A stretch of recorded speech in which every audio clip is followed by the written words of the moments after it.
Hello friends, welcome to Jashi classes. Hi, I am Pawan.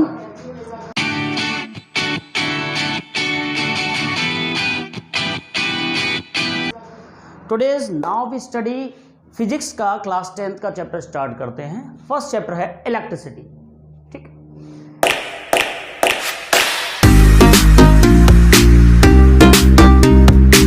Electricity में सबसे पहले introduce करते हैं इलेक्ट्रिसिटी क्या है। तो इलेक्ट्रिसिटी की बात करके चला है तो electricity it is a source of electric energy. ये एक बहुत बड़ा सोर्स है आज हमारी ह्यूमन लाइफ में जो बहुत ज़्यादा नीडी है। इलेक्ट्रिसिटी हर जगह इस्तेमाल है, आवर होम्स हमारे घरों में, ट्रांसपोर्टेशन में, बड़ी बड़ी फैक्ट्रीज़ में, हमारे घरों में जैसे इलेक्ट्रिक फ़ैन, इलेक्ट्रिक बल्ब या घर में चलने वाली जितनी भी इलेक्ट्रिक अप्लायंसेस जो थिंग्स हैं जिनका जो इलेक्ट्रिसिटी से चलती है वो सारी की सारी चीज़ों में हम इलेक्ट्रिसिटी का यूज़ करते हैं। इंडस्ट्री की बात करके चलें तो इंडस्ट्री में भी बात करके चलें तो बड़ी बड़ी फैक्ट्रीज़ में बड़ी बड़ी मशीनरी होती हैं जो इलेक्ट्रिसिटी का यूज़ करती हैं। थर्ड बात करके चलें ट्रांसपोर्टेशन में तो आज रेलवे ट्रैक देखे जा रहे हैं तो सारे के सारे लगभग इलेक्ट्रिक वाले कर दिए गए हैं, मेट्रो ट्रेन्स वगैरह ये, और ई व्हीकल्स का भी आजकल बड़ा ट्रेड है, न्यू व्हीकल्स ई व्हीकल्स का भी यूज़ किया जा रहा है। तो इस तरह देखा जाए तो इलेक्ट्रिसिटी एक long life source of energy, एक बहुत ह्यूज सोर्स ऑफ एनर्जी है इलेक्ट्रिसिटी। अच्छा, अब मैं बताऊँ ये इस चैप्टर को मैं 10th का चैप्टर है तो इसे कई पार्ट्स में डिस्ट्रीब्यूट करूँगा, जिसमें इसको मैं फर्स्ट पार्ट में यूज़ कर रहा हूँ आज। इसका स्टार्ट करते हैं पार्ट फर्स्ट पार्ट में सबसे पहले बात करते हैं ये पूरी की पूरी इलेक्ट्रिसिटी किसके बेस्ड है। पूरी की पूरी इलेक्ट्रिसिटी को समझने के लिए सबसे पहले ज़रूरत है चार्जेस को समझिए। चार्जेस क्या है तो इलेक्ट्रिक चार्जेस, एक चार्जेस को समझाने के लिए बहुत बेस्ट एग्जाम्पल समझिए।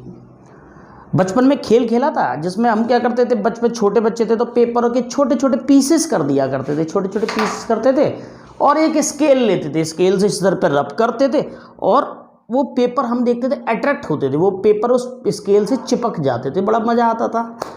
तो वही चीज़ है, वो क्या थे, चार्जेस थे। वही चार्जेस है जो इलेक्ट्रिकल बेस्ड हम यूज़ करते हैं, that's the meaning of electric charges. अब चार्जेस की बात की जाए तो चार्जेस दो तरह के होते हैं, एक पॉजिटिव चार्जेस, सेकंड होता है नेगेटिव चार्जेस।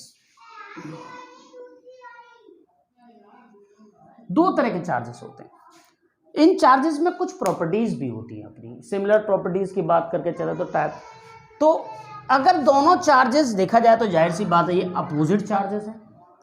इन्हें मैं बोल सकता हूं अगर एक पॉजिटिव मिल जाए एक नेगेटिव मिल जाए तो ये अपोजिट चार्जेस भी बोले जाएंगे,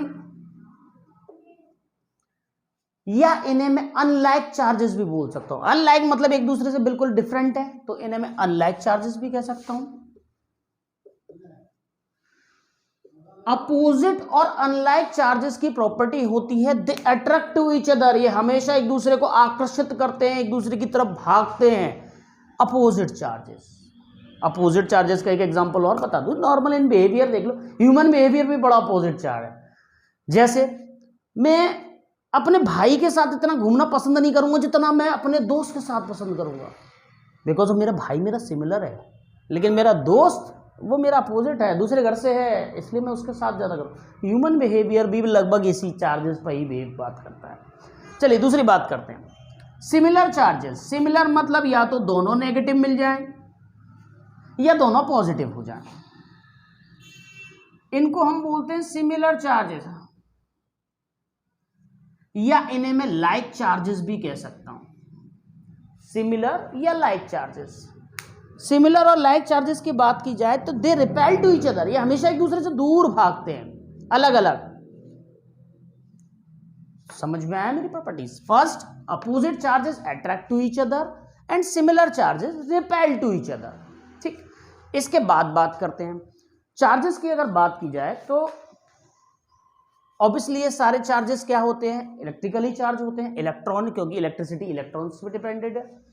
तो इलेक्ट्रिक चार्जेस में यानी कि एक इलेक्ट्रॉन की अगर बात की जाए, एक इलेक्ट्रॉन पर आखिरकार कितना चार्ज होता है, तो एक इलेक्ट्रॉन की बात की जाए तो एक इलेक्ट्रॉन पर 1.6 into 10 to the power -19 coulomb of charge होता है एक इलेक्ट्रॉन पर। अब कूलाम क्या है, ऑब्वियसली देखिए कूलाम को समझ लेते हैं। कूलाम क्या है, जैसे हर चीज़ को मेजरमेंट करने के लिए हम एक कोई ना कोई चीज़ का यूज़ करते हैं। जैसे मैं बोलूँ कि मार्केट से कोई सब्जी खरीद लो, आलू ही खरीद लो, तो हम बोलते हैं ना कि भैया 1 किलो आलू दे दो, उसका वेट के हिसाब से बोलते हैं। या पेट्रोल, दूध या कोई भी चीज़ लिक्विड खरीदने जा रहे हो तो 1 लीटर, 2 लीटर, आधा लीटर, तो एक क्वांटिटी होती है ना, हर चीज़ के मेजरमेंट की एक क्वांटिटी होती है। इसी तरह चार्जेस को जिस चीज़ में मेजरमेंट किया जाता है वो होती है यूनिट कूलाम।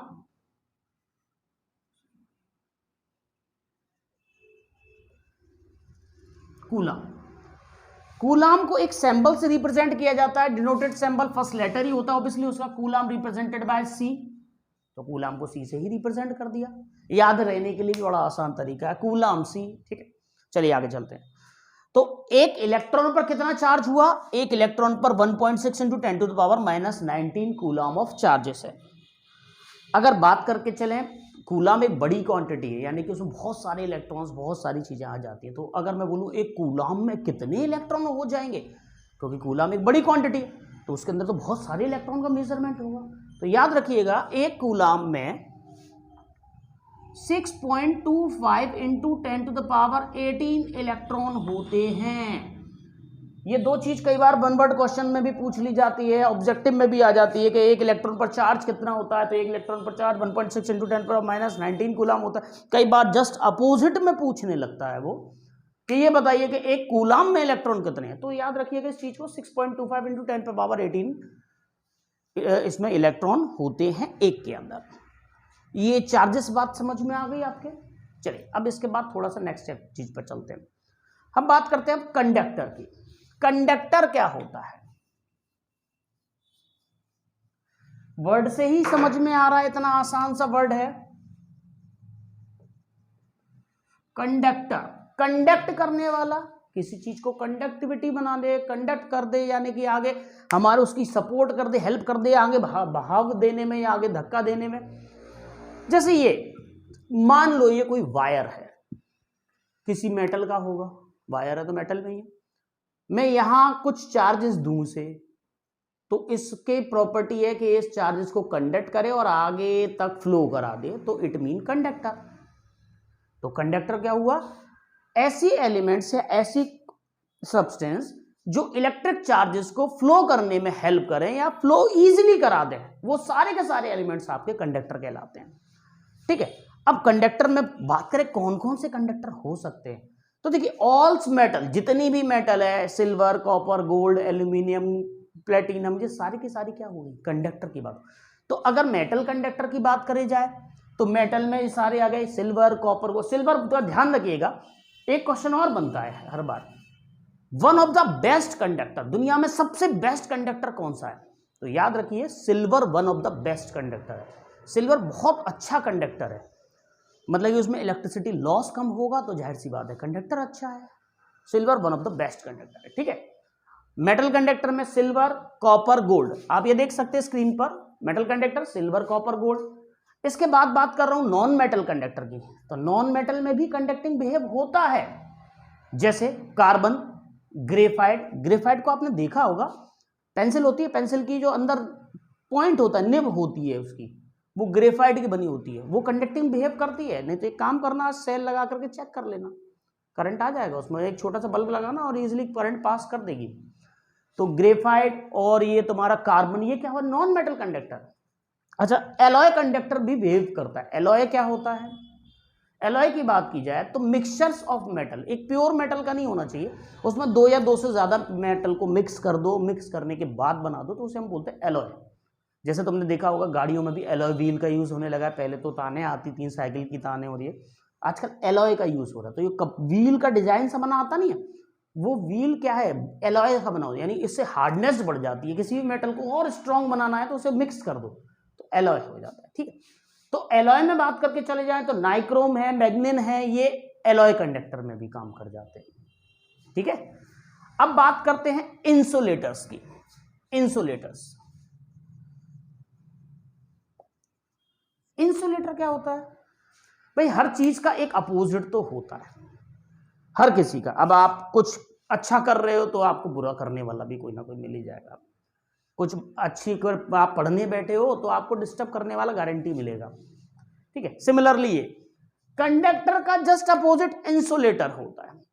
ऐसे सब्सटेंस जो इलेक्ट्रिक चार्जेस को फ्लो ही ना होने दें, आगे बढ़ने ही ना दें, वो सारे के सारे सब्सटेंस आपके कहलाते हैं इंसुलेटर्स। क्लियर?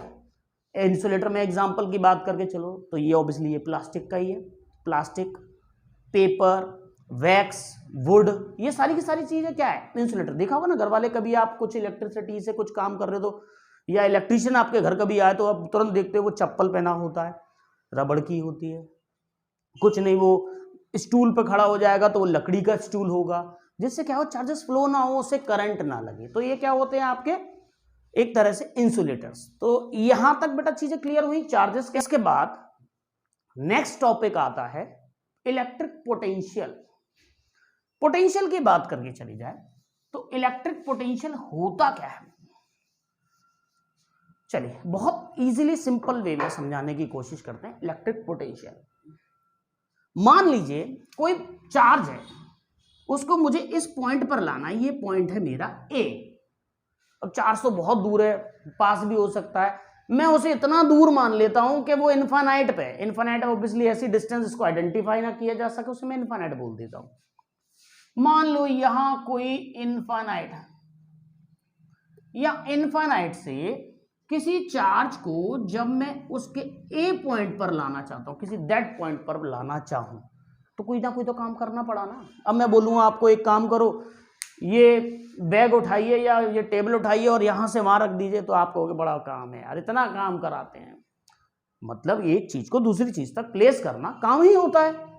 तो यहां से यहां तक लाने में आपने मान लीजिए ये क्यू चार्ज था, क्यू चार्ज को यहां से यहां तक लाने में कुछ तो वर्क किया। इस चार्ज और वर्क के रेशो को ही हम क्या बोलते हैं? Electric potential. पोटेंशियल क्या हो गया? Work upon charge. Electric potential को अगर सिंबलिक रिप्रेजेंटेशन दूं तो इलेक्ट्रिक पोटेंशियल को V से डिनोट करते हैं। वर्क जाहिर सी बात है W, और चार्ज को याद रखिएगा, चार्ज को रिप्रेजेंटिंग सिंबल होता है Q। तो चार्ज को मैंने रिप्रेजेंट कर दिया Q। ये मेरा फॉर्मूला आ जाता है इलेक्ट्रिक पोटेंशियल का।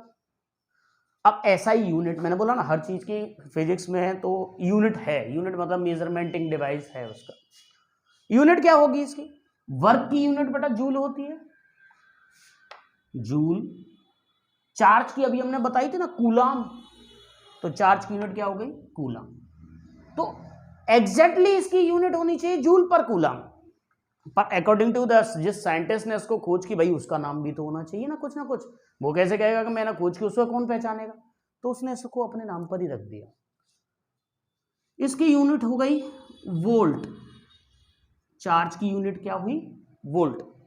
अब ये और ये दो यूनिट कैसे याद रखेंगे, और इनमें क्या रिलेशन है? तो इनका रिलेशन को आइडेंटिफाई करने के लिए क्या किया गया, मान लीजिए आप किसी एक कूलाम चार्ज को, एक कूलाम चार्ज कितना लिया? 1 कूलाम, यहां से यहां तक लेके आए और आपने कितना वर्क किया? 1 जूल ही वर्क कर दिया। तो आपका पोटेंशियल कितना होगा? 1 वोल्ट होगा। तो इस तरह 1 वोल्ट कितना होता है? 1 जूल पर 1 कूलाम के बराबर होता है। लेकिन ऐसा यूनिट में अगर आपकी पोटेंशियल की कभी भी लिखोगे तो आप वोल्ट ही लिखोगे बेटा, ठीक है। ये हो गया इलेक्ट्रिक पोटेंशियल। एक टॉपिक और लेते हैं इसके बाद, पोटेंशियल डिफरेंस क्या होता है। देखिए यहां पोटेंशियल लिया था तो इनफाइनाइट ले लिया था। अब पोटेंशियल डिफरेंस क्या होता है? अब हम तो तारों की बात कर रहे हैं ना, इलेक्ट्रिक करंट तो तारों से जाता है। ये ले लिया मैंने एक तार, इधर एक खंबा था बिजली का, इधर एक खंबा था बिजली का, तो हमने ये तार का ए पॉइंट मान लिया, ये बी पॉइंट मान लिया। ऑब्वियसली चार्जेस फ्लो हो रहे हैं। मान लो ए पॉइंट पर 100 वोल्ट था। अब कुछ ना कुछ इलेक्ट्रिसिटी लॉस तो होता है, क्योंकि हमारे जितने भी वायर्स हैं वो ओपन वायर हैं। आपने देखा हो घरों में हम जो वायर यूज करते हैं उस पर एक लेयर चढ़ी होती है प्लास्टिक की, इंसुलेटिंग लेयर, वो प्रोटेक्शन के लिए होती है। लेकिन जो हाई टेंशन लाइनों के तार चल रहे हैं आपने देखा होगा, आपने वो ओपन वायर है, वो डायरेक्ट बस मेटल का एक तार खींच दिया, ओपन वायर है, तो ऑब्वियसली कुछ ना कुछ इलेक्ट्रिसिटी लॉस होता है। तो एक पोल से दूसरे पोल तक आने में मान लीजिए वो पहुंचा 95, 5% की लॉस हो गया। तो ये क्या हुआ मेरा इलेक्ट्रिक पोटेंशियल डिफरेंस। तो पोटेंशियल डिफरेंस क्या हुआ, एक पॉइंट से किसी भी कंडक्टिंग वायर के एक पॉइंट से दूसरे पॉइंट के बीच में जितना डिफरेंस आ जाएगा वो मेरा कहलाएगा इलेक्ट्रिक पोटेंशियल डिफरेंस। ऑब्वियसली इसको निकालने का फॉर्मूला भी यही, पोटेंशियल डिफरेंस को निकालने के लिए डिफरेंस निकालना है तो ऑब्वियसली इनिशियल में से फाइनल को लेस कर दीजिए, 100 माइनस 95 इज इक्वल्स टू 5। तो V की वैल्यू कितनी आ गई 5, V की यूनिट होती है वोल्ट। ये हो गया मेरा पोटेंशियल डिफरेंस। ठीक है, पोटेंशियल निकालने के लिए यही फॉर्मूला है। कोई बोले पोटेंशियल डिफरेंस का कुछ होगा तो नहीं, पोटेंशियल डिफरेंस का भी कोई डिफरेंस नहीं है, यही फॉर्मूला काम करेगा। क्लियर एवरीवन, यहां तक कोई दिक्कत? इसके बाद अब छोटी सी एक और चीज समझ लीजिए कि इलेक्ट्रिक पोटेंशियल को मेजरमेंट कैसे करते हैं। तो पोटेंशियल को मेजरमेंट करते हैं यानी कि वोल्ट को, ऑब्वियसली वोल्ट ही है, पोटेंशियल को वोल्ट बोलते हैं, मतलब फिजिकल लैंग्वेज में हम फिजिक्स में से पोटेंशियल बोल रहे हैं। वोल्टेज को यानी कि वोल्ट को मेजरमेंट किया जाता है वोल्ट मीटर द्वारा। किसके द्वारा? वोल्ट मीटर के द्वारा। ये वोल्ट मीटर क्या होता है, देखिए एक तो वोल्ट मीटर है, ऑब्वियसली जब हम कोई सर्किट बनाते हैं तो उसमें कनेक्टेड करते हैं वोल्ट मीटर को। ध्यान रखिएगा वोल्ट मीटर को सर्किट में पैरेलल कनेक्ट करते हैं, पहली चीज को याद रखिए। कैसे कनेक्ट करते हैं? पैरेलल। दूसरी चीज, वोल्ट मीटर का कभी रेसिस्टेंस पूछा जाए कि वोल्ट मीटर का रेसिस्टेंस कैसा होता है, तो वोल्ट मीटर का रेसिस्टेंस हमेशा हाई होता है। अब रेसिस्टेंस क्या होता है और सीरीज या पैरेलल क्या होता है, ये आगे आने वाले टॉपिक्स में मैं पार्ट सेकंड या थर्ड बनाऊंगा तो उसमें आपको इजीली एक्सप्लेन करूंगा। यहां हम बस वोल्ट मीटर को पढ़ रहे हैं तो वोल्ट मीटर के बारे में इतनी जानकारी ले लीजिए कि वोल्ट मीटर का रेसिस्टेंस हाई होता है और इसे कभी भी कंडक्टर के साथ जोड़ा जाए या रेसिस्टेंस के साथ जोड़ा जाए तो पैरेलल ही कनेक्ट किया जाता है। वोल्ट मीटर कभी देखा है? चलिए दिखाता हूं, ये देखिए, क्लियर? इस टाइप का वोल्ट मीटर एम मीटर दोनों की शेप एक जैसी होती है लगभग, बस डिवाइस के बीच में अगर V बन गया तो वोल्ट मीटर, A बन गया तो एम मीटर। हालांकि रीडिंग लेने का मेजरमेंट स्केल अलग होता है उन दोनों का। ठीक है, तो आशा करता हूं कि तुम्हें यहां तक का पूरी चीजें क्लियर हो गई होंगी। अगर फिर भी किसी को कोई डाउट है तो मुझे कमेंट सेक्शन में पूछ सकते हैं, और मेरी आगे आने वाली वीडियोस के लिए मुझे लाइक कीजिए, सब्सक्राइब कीजिए, और फिर भी कोई डाउट हो तो मुझसे पूछ लीजिए।